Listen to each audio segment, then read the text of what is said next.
மக்கள் தலைவர் ஜி.கே. மூப்பனார். சமகால மக்களால் வாழும் காமராஜர் என அழைக்கப்பட்டவர் ஐயா ஜி. கருப்பையா மூப்பனார். பின்னாளில் ஜி.கே. மூப்பனார் என்றும் ஜி.கே.எம். என்றும் அன்புடன் அழைக்கப்பட்டவர். 1931ஆம் ஆண்டு ஆகஸ்ட் 19 தஞ்சை மாவட்டத்தின் புகழ்பெற்ற விவசாய குடும்பத்தில் பிறந்தார். காங்கிரஸ் கட்சியின் தீவிர ஆதரவாளராக தொண்டராகவே தனது பொது வாழ்க்கையை தொடங்கினார்.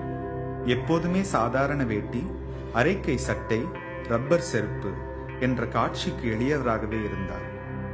எத்தனை வருஷம் கழித்து ஒரு தொண்டரை பார்த்தாலும் அவருடைய பெயர் சொல்லி கூப்பிடும்போது நெகிழ்ந்து போகாத தொண்டரில்லை. பொது வாழ்க்கையில் கும்பகோணம் சாரணர் படையின் தலைவராக இருந்தார். 1956 1972 வரை தேசிய அளவிலும் ஐநா சபை அளவிலும் பாராட்டும் புகழும் பெற்ற சந்திரசேகரபுரம் கூட்டுறவு பண்டகசாலைக்கு ஐயா ஜி.கே. மூப்பனார் தான் தலைவராவார். 1980 வாழ்நாள் வரை திருவையாறு தியாக பிரம்ம சபையின் தலைவர். இசையும் தமிழும் இவர் வாழ்க்கையோடு பயணம் செய்தன. இசைக்கலைஞர்களுடனும் தமிழ் எழுத்தாளர்களுடனும் நல்லுறவை கொண்டிருந்த அற்புதமான அரசியல்வாதி. 1965 முதல் 1975 தஞ்சை மாவட்ட காங்கிரஸ் கமிட்டியின் தலைவராக இருந்தார்.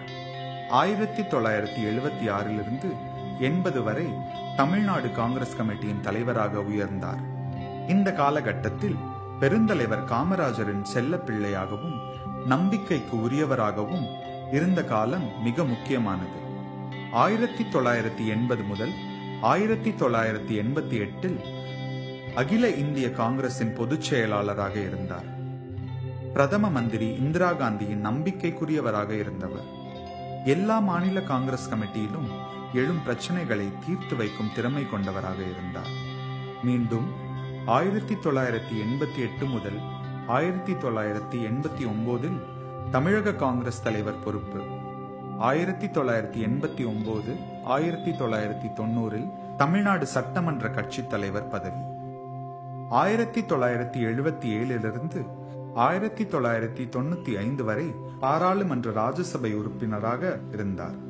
இந்த காலகட்டத்தில் பிரதமர் இந்திரா காந்தியின் படுகொலைக்கு பிறகு ராஜீவ்காந்தியை பிரதமராகவும், அதேபோல் ராஜீவ்காந்தி படுகொலையின் போது அவரது தீரமிக்க செயல்பாடும் அடுத்த பிரதமராக திரு நரசிம்மராவை உருவாக்கியதில் இவரது பங்கு மகத்தானது.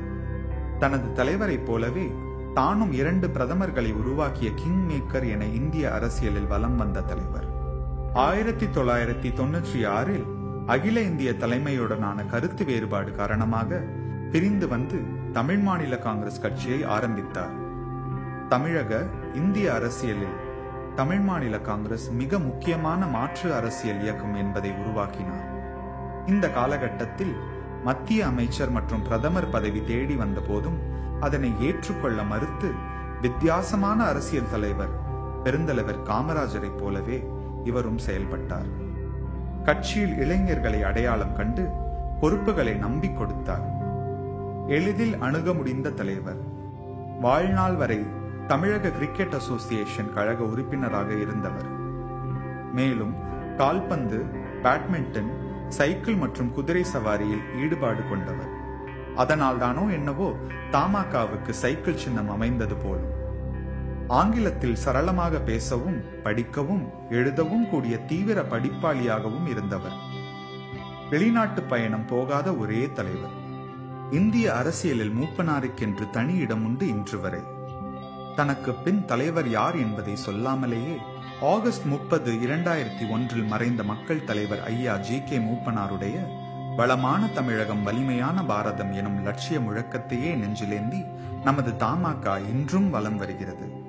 பலம் சேர்ப்போம், தமிழ்நிலம் காப்போம்.